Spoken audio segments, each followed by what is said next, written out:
Nag-uwi ng 5 mga medalya ang tatlong Arnis athlete mula Tacorong City sa 2026 Philippine Eskrima Kali o PECAF. Ginanap ang 3 araw na palaro nitong Agosto sa Maynila. Pinangunahan ni Clark Ayan Durano ang delegasyon matapos makuha ang gold medal sa live stick at bronze sa padded. Nakuha naman ni Mark James de Sales ang gold medal sa padded habang nag-uwi sa Brent Randolph Pauya ng silver sa live stick at bronze naman sa padded.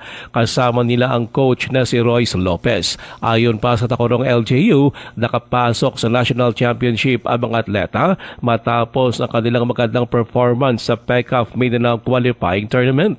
Dahil sa kanilang ipinakitang husay sa ilalim sina Durano at Desales sa drafting process para sa Junior Philippine Arnis Team at may pagkakataong mapili bilang kinatawan ng bansa sa Youth Asian Arnis Championship.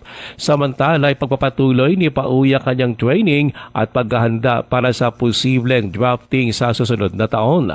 Ang PECAF National Battle of Champions ay nilahukang ng mga gold at silver medalists mula Luzon. Ang PECAF National Battle of Champions ay nilahukang ng mga gold at silver medalists mula Luzon, NCR, Visayas at Mindanao.